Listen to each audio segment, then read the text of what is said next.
محترم ماہ ربیع الاول شریف کے مبارک لمحات جاری ہیں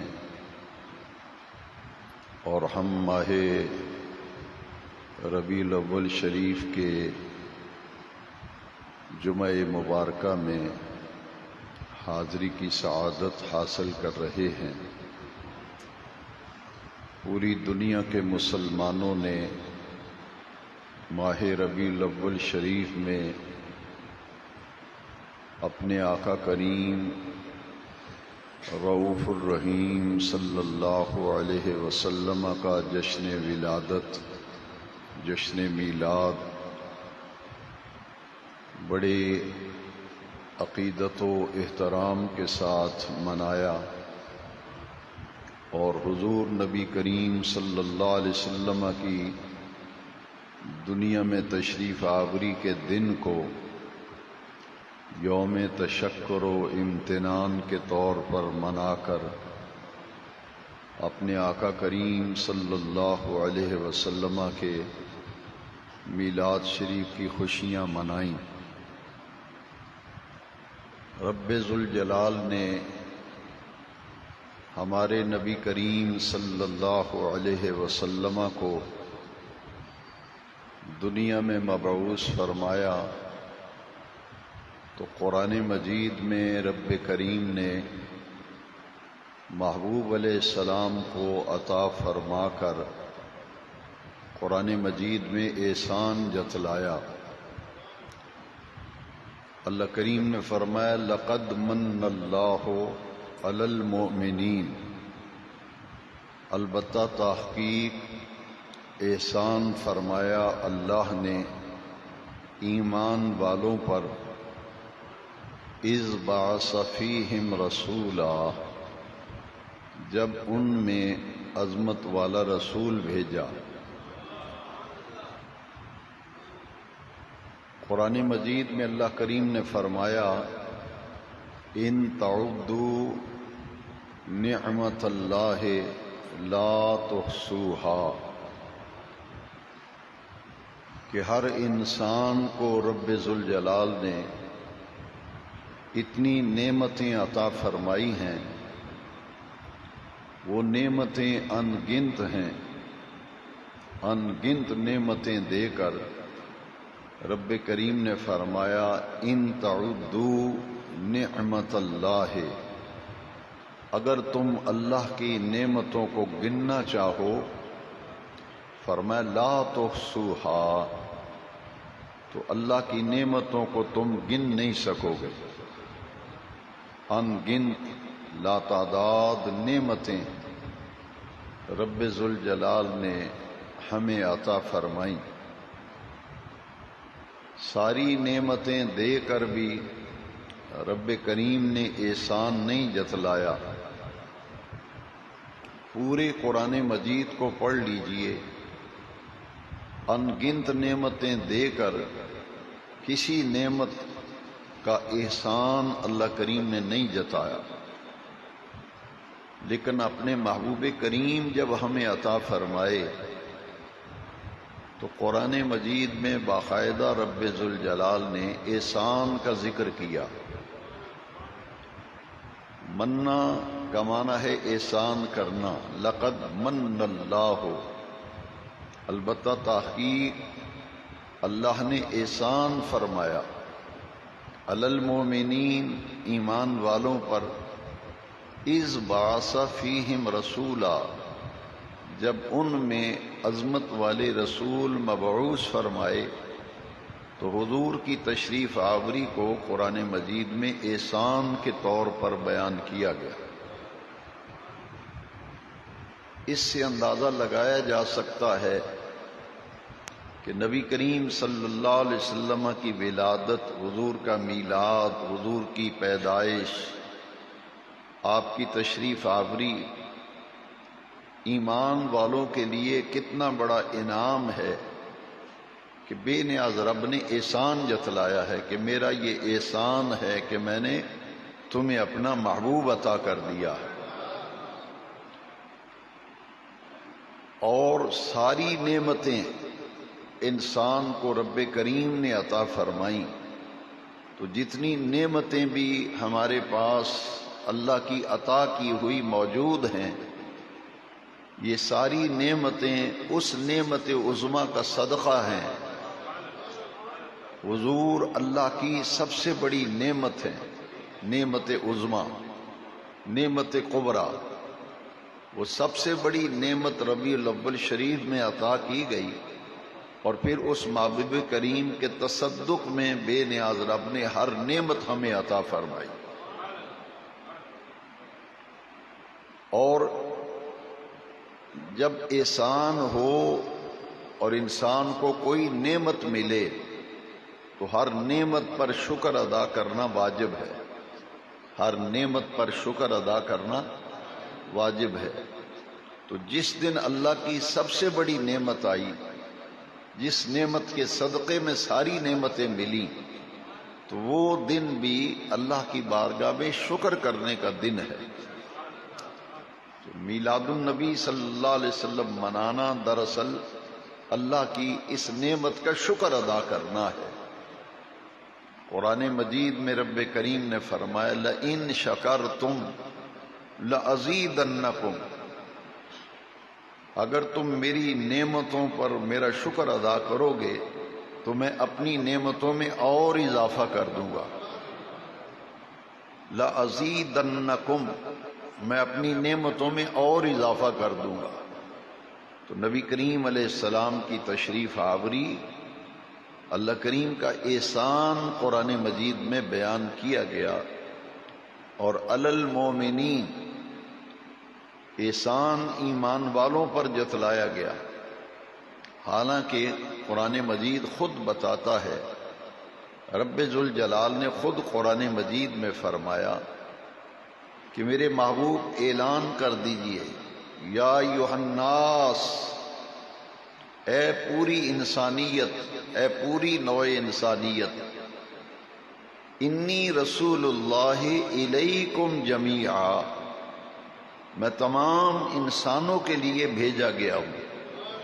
حضرت آدم علیہ السلام سے لے کر قیامت تک جو آخری انسان پیدا ہوگا، حضور تمام انسانوں کے لیے رسول بن کے آئے۔ پوری کائنات انسانیت، پوری نوع انسانی کے لیے رسول بن کے آئے۔ لیکن جب اللہ کریم نے احسان جتلایا تو انسانوں پر احسان نہیں جتلایا، آئے تو تمام انسانوں کے لیے ہیں، لیکن جب احسان جتلایا تو فرمایا من اللہ علی المومنین، کہ میرے محبوب آئے تو ہر انسان کے لیے ہیں، مگر احسان صرف ان پر ہے جن کے دامن میں ایمان کی دولت ہے، جو حضور کی قدر پہچاننے والے ہیں، حضور کی عظمت کے شناسا ہیں، جن کو ایمان کی دولت سے مالا مال کیا گیا۔ احسان صرف ان پر ہے جن کے دامن میں ایمان ہے۔ علی المومنین کا لفظ بتاتا ہے کہ ہر زمانے کے ایمان والوں کے لیے حضور رسول بن کے آئے، کیونکہ قرآن مجید میں جس آیت کریمہ میں نماز کی فرضیت کا ذکر ہے، اس آیت کریمہ میں فرمایا ان الصلاۃ کانت علی المومنین کتابا موقوتا، کہ ہر صاحب ایمان پر اپنے مقررہ اوقات میں نماز کی ادائیگی فرض کی گئی۔ ہر صاحب ایمان پر نماز کی ادائیگی فرض ہے۔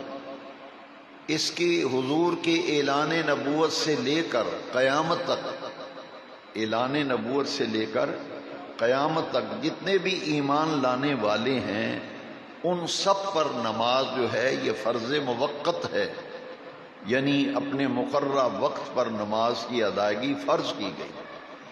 تو جس طرح نماز ہر صاحب ایمان پر فرض ہے، اسی طرح حضور کے اعلان نبوت سے لے کر قیامت تک جتنے بھی صاحب ایمان ہوں گے، نبی کریم علیہ السلام کی تشریف آوری ان سب پر اللہ کریم نے احسان کے طور پر بیان فرمایا۔ ہر ایمان والے کے لیے حضور کا وجود اقدس، آپ کی تشریف آوری، یہ رب ذوالجلال کا احسان ہے۔ اور اسی شکرانے کے لیے میلاد النبی صلی اللہ علیہ وسلم کی خوشیاں منائی جاتی ہیں، اللہ کا شکر کیا جاتا ہے، حضور کی عزت اور عظمت کے تذکرے کیے جاتے۔ یہ جو محبوب تشریف لائے تو اللہ کریم نے قرآن مجید میں فرمایا لَقَدْ كَانَ لَكُمْ فِي رَسُولِ اللَّهِ أُسْوَةٌ حَسَنَةٌ، البتہ تحقیق اللہ نے اپنے محبوب کریم علیہ السلام کی ذات میں، رسول اللہ صلی اللہ علیہ وسلم میں تمہارے لیے زندگی گزارنے کا کامل نمونہ رکھا ہے۔ قد کان لکم فی رسول اللہ اسوۃ حسنہ، یعنی اللہ کے محبوب رسول کے وجود میں، ان کی حیات میں رب ذوالجلال نے اسوہ حسنہ رکھا ہے۔ اسوہ حسنہ کا معنی ہے کامل نمونہ، کامل نمونہ۔ حضور کی زندگی کو، حضور کی حیات کو اللہ کریم نے ایمان والوں کے لیے کامل نمونہ بنا کے بھیجا۔ زندگی گزارنے کے طور طریقے یہ سب حضور کی ذات سے سیکھنے کا حکم ہے۔ قرآن مجید کی ایک اور آیت کریمہ میں اس مضمون کو واضح کیا گیا۔ رب ذوالجلال نے فرمایا قل ان کنتم تحبون اللہ، اے محبوب آپ فرما دیجئے ان کنتم تحبون اللہ، اگر تم اللہ سے محبت کرتے ہو، اللہ سے محبت کا تم دعویٰ کرتے ہو، تو اللہ کریم نے فرمایا اے محبوب ان سے کہہ دیجئے کہ اگر تم واقعی اللہ سے محبت کرتے ہو تو یہ اللہ سے محبت کرنا تمہارا دعویٰ ہے، اللہ سے محبت کرنا تمہارا دعویٰ ہے۔ اس دعوے کے لیے دلیل کی ضرورت ہے، اور وہ دلیل کیا ہے؟ فرمایا ان کنتم تحبون اللہ فاتبعونی، اگر تم واقعی اللہ سے محبت کرتے ہو تو میری اتباع کرو، میری اتباع کرو، میری پیروی کرو۔ یعنی اللہ سے محبت کی پہچان اور علامت اور دلیل اتباع رسول ہے، اتباع رسول ہے۔ اتباع کا معنی ہے کہ کسی کے نقش قدم پر چلنا، کسی کے زندگی کے طریقوں کو دیکھ کر انہیں اپنی زندگی میں اپنانا، نقش قدم پر چلنا، اسے کہتے ہیں اتباع۔ تو دعویٰ تو اللہ سے محبت کا ہے، دعویٰ اللہ سے محبت کا ہے، اور اس دعوے کی دلیل جو ہے وہ ہے اتباع رسول، وہ ہے اتباع مصطفیٰ۔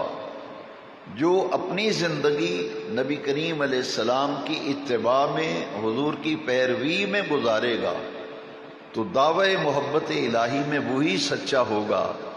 اگر دوسرا کوئی دعوی محبت الہی کرے لیکن اس کی زندگی میں حضور کی پیروی، حضور کی اتباع نہ ہو تو وہ اس کا دعوی محبت غلط ثابت ہو جائے گا۔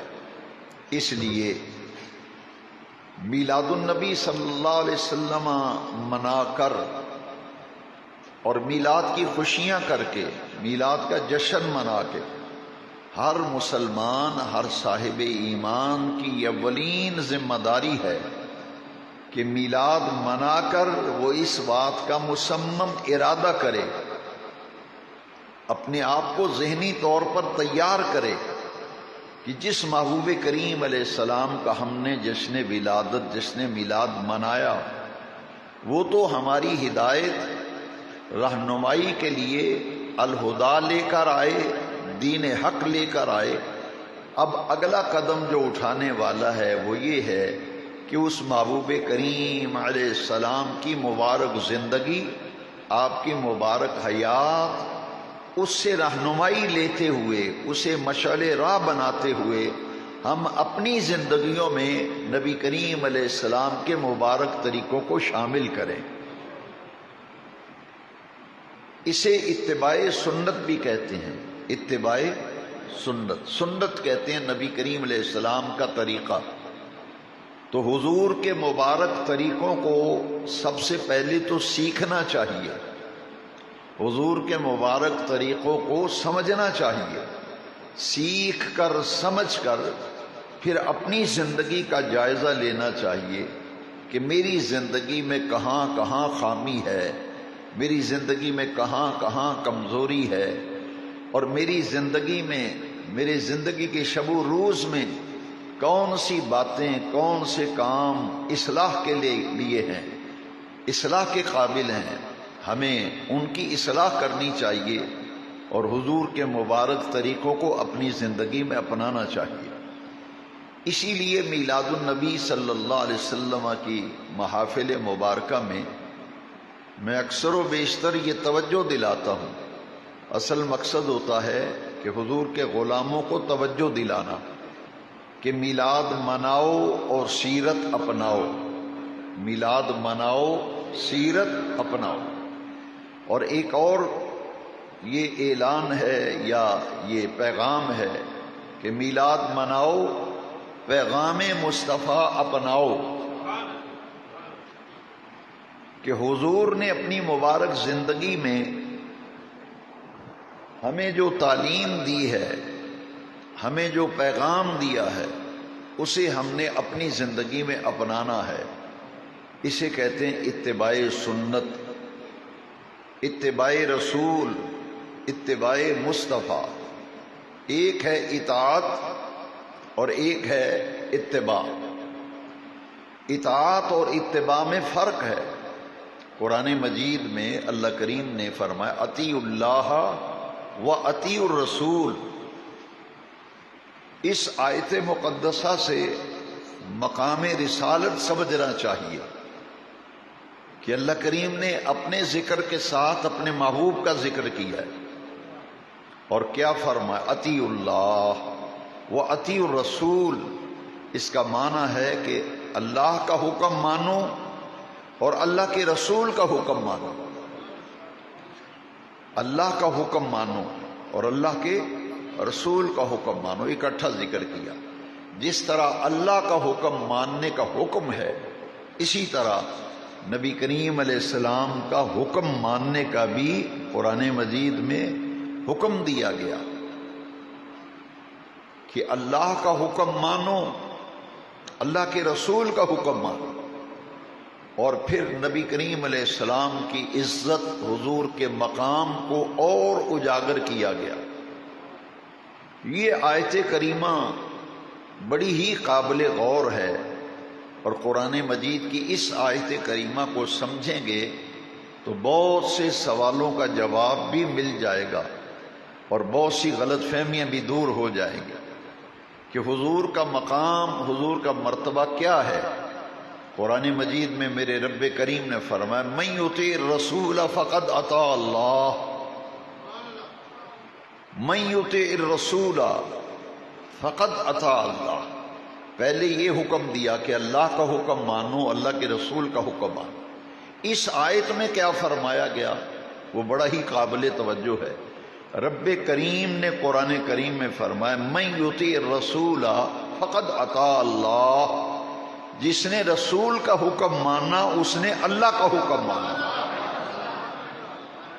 جس نے رسول کا حکم مانا اس نے اللہ کا حکم مانا۔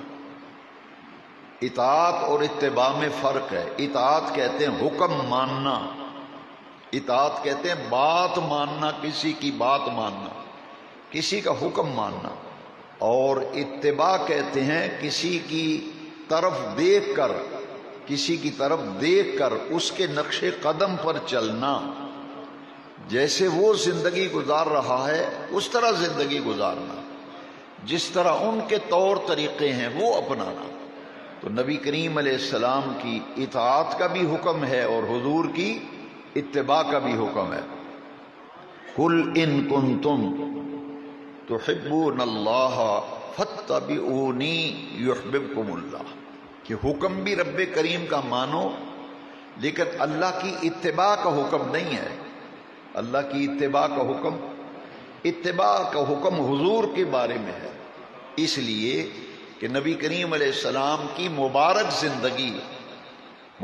زندگی صحابہ کرام کے سامنے حضور کی مکمل زندگی تھی، حیات مقدسہ، زندگی کے دن بھی تھے، زندگی کی راتیں بھی تھیں، دوستی اور دشمنی کے حالات و واقعات بھی تھے، دوستوں اور دشمنوں سے گفتگو کا انداز بھی تھا، ساری زندگی معاملات حضور کے سامنے، تجارت حضور کی صحابہ کے سامنے۔ اور پھر پوری دنیا میں، یہ نقطہ بڑے غور سے سنیے کہ پوری دنیا میں جب سے کائنات بنی ہے اب تک، بلکہ قیامت تک، کسی ایک انسان کی پوری زندگی آپ کو کہیں بھی نظر نہیں آئے گی۔ پوری زندگی کسی کی محفوظ نہیں۔ لوگوں نے فوت ہونے والوں پہ کتابیں لکھی، لیکن ان کی زندگی کے چند واقعات لے کر کے کتاب لکھ دی، زندگی کے احوال ملتے ہی نہیں، ہے ہی نہیں۔ لیکن نبی کریم علیہ السلام کی واحد ذات ہے۔ ہم تو صاحب ایمان ہیں، ہم تو کلمہ پڑھنے والے ہیں۔ مستشرقین جنہوں نے حضور کا کلمہ نہیں پڑھا، انہوں نے ریسرچ کی اور انہوں نے کہا کہ پوری انسانیت میں ایک ہی شخصیت، ایک ہی ذات، ایک ہی ہستی ایسی ہے جن کی پیدائش سے لے کر وصال تک ساری زندگی کتابوں میں محفوظ ہے۔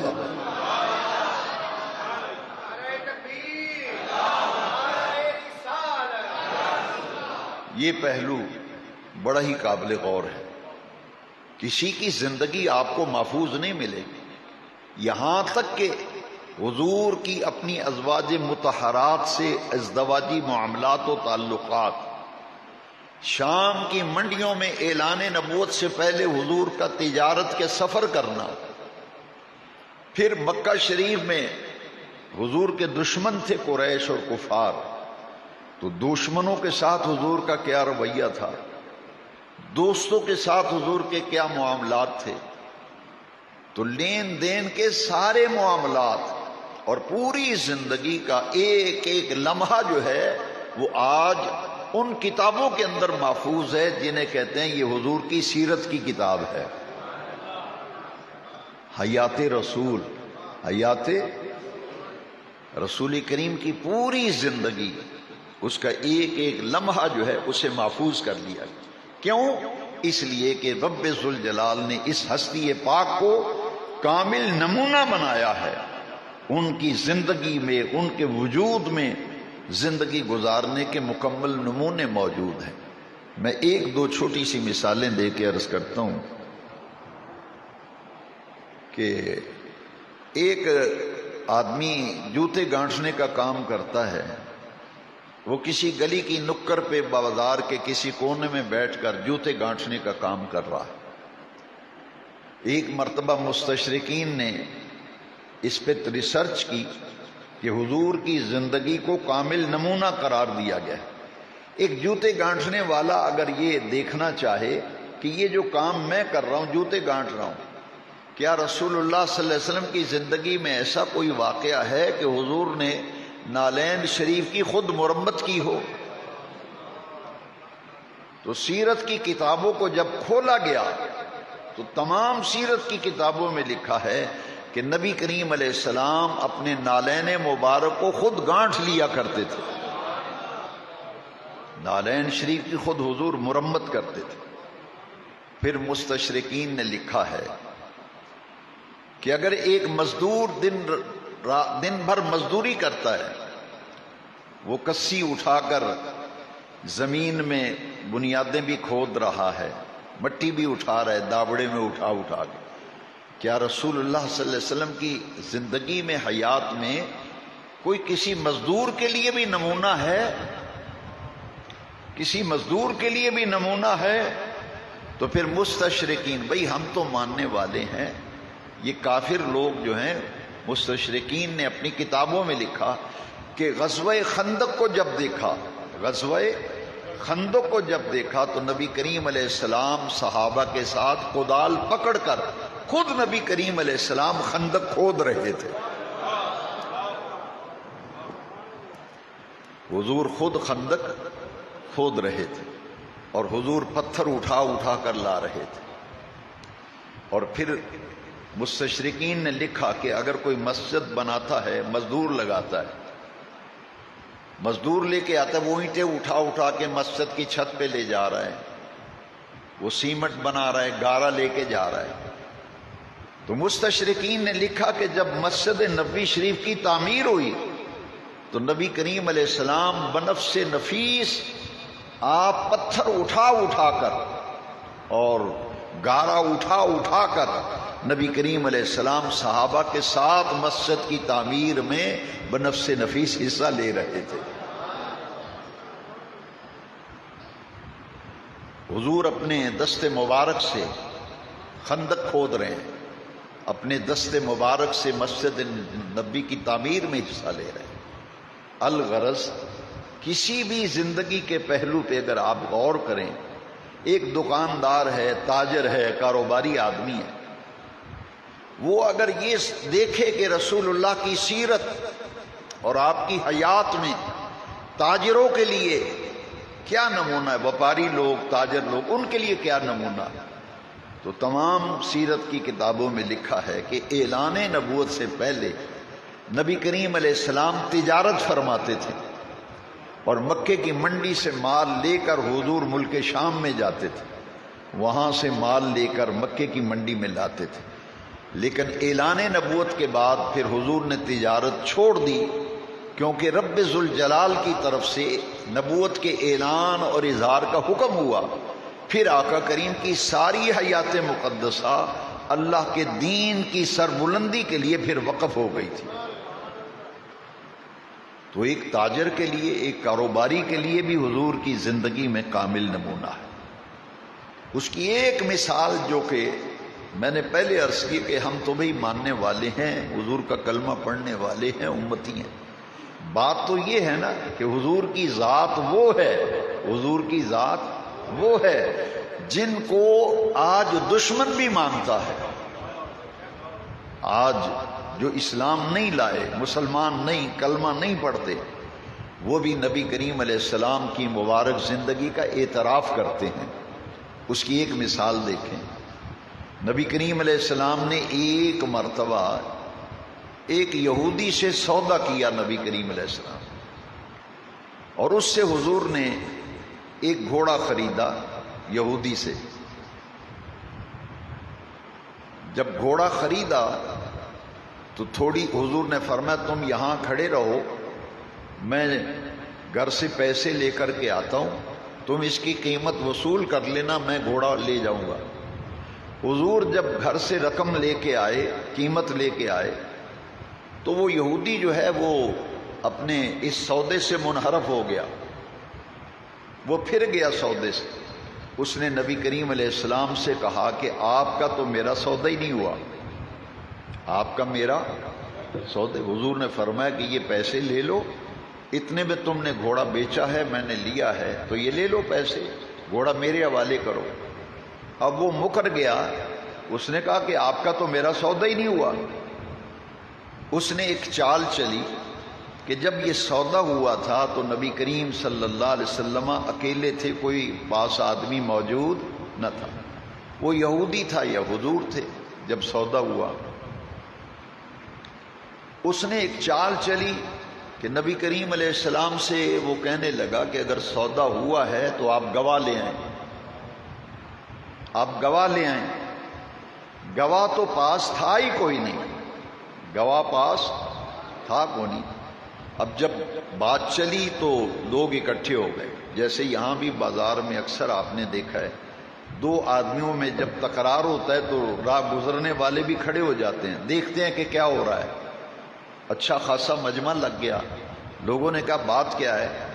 تو حضور نے فرمایا کہ میں نے اس سے گھوڑا خریدا ہے اور یہ اس کی رقم ہے، میں پیسے لے کر آیا ہوں. اب یہ کہتا ہے کہ آپ کا سودا ہی نہیں ہوا میرے ساتھ، اور مجھے کہتے ہیں کہ گواہ لے آئیں.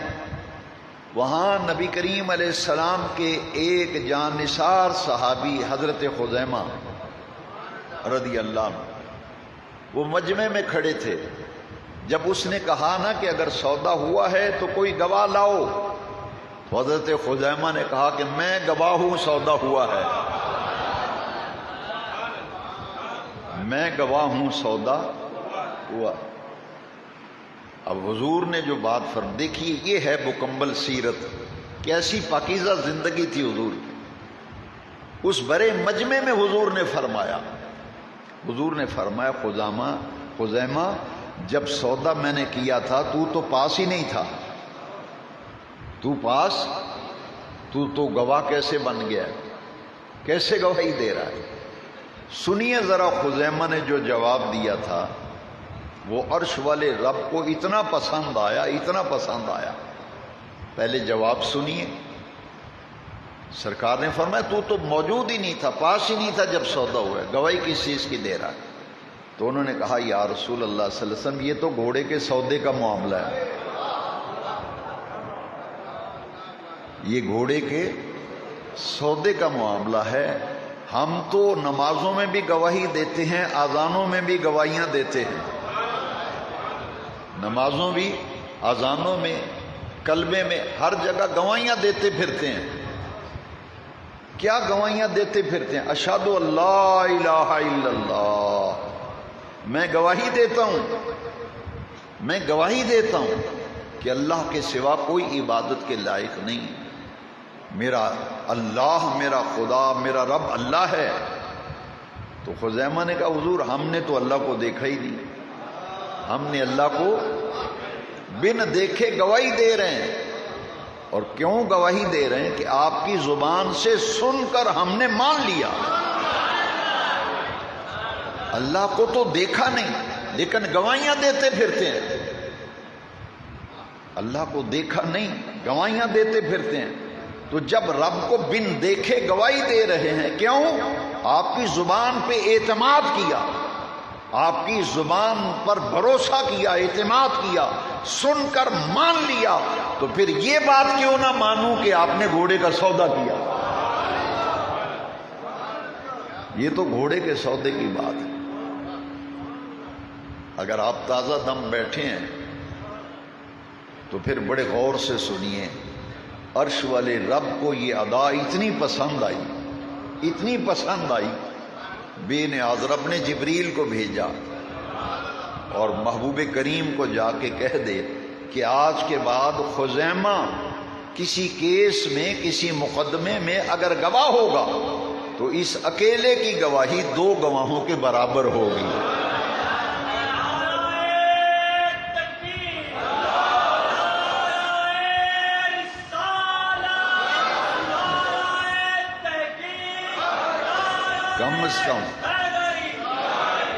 کم از کم 2 گواہ ضروری ہیں۔ اللہ نے فرمایا کہ خزیمہ تیری ادا مجھے اتنی پسند آئی ہے، تجھ اکیلے کی گواہی 2 گواہوں کے برابر۔ سوائے زنا کے اگر کسی پر بدکاری کا، زنا کا الزام لگ جائے تو اس کے لیے کتنے گواہ چاہیے؟ قرآن مجید میں لکھا ہے 4 گواہ چاہیے۔ اگر 2 گواہ ہوں گے تو عدالت میں اگر کیس لگا ہے تو اسے سزا نہیں ملے گی۔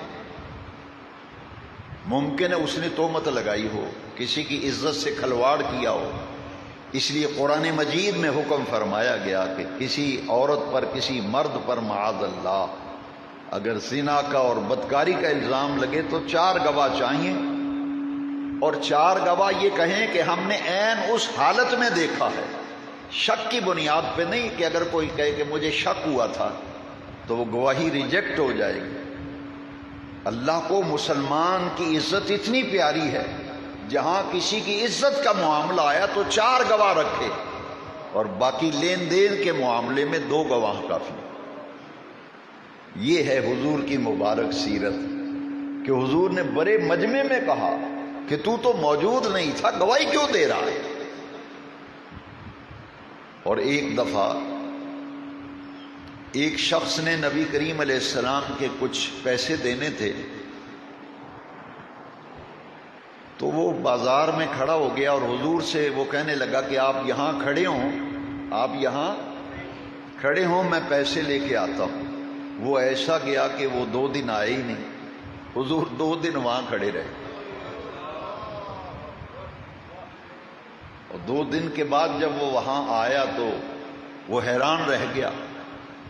تو نبی کریم صلی اللہ علیہ وسلم نے فرمایا تم نے مجھ سے وعدہ کیا تھا کہ یہاں کھڑے ہوں میں آتا ہوں. تو وہ دیکھ کر حیران رہ گیا. حضور کی مبارک سیرت میں ایسے 20 نہیں سینکڑوں واقعات ہیں کہ غیر مسلم جو ہیں وہ مسلمان ہو جاتے تھے نبی کریم علیہ السلام کا اخلاق کریمانہ دے. اور قرآن مجید میں اللہ کریم نے فرمایا انک لعلی خلق عظیم. انک لعلی خلق عظیم. یہ گھڑی نظر نہیں آ رہی کیونکہ لائٹ ہے نا, زیادہ تو نہیں ہو گیا. انک لعلی خلق عظیم. قرآن نے کہا حضور خلق عظیم کے مالک ہیں, خلق عظیم کے مالک ہیں. مبارک زندگی کامل نمونہ ہے. حضرت امیر حمزہ رضی اللہ تعالیٰ عنہ کو جو قاتل تھا وحشی, کتنی دردناک شہادت ہے حضرت امیر حمزہ رضی اللہ عنہ. کلیجہ معاذ اللہ نکال کر چبایا تھا ہند نے, اور وحشی نے امیر حمزہ کو شہید ہوا تھا. لیکن فتح مکہ کے بعد یہ مدینہ شریف آیا اور حضور کے پاس جب آیا تو حضور نے دیکھا یہ تو میرے چچا کا قاتل کھڑا ہے.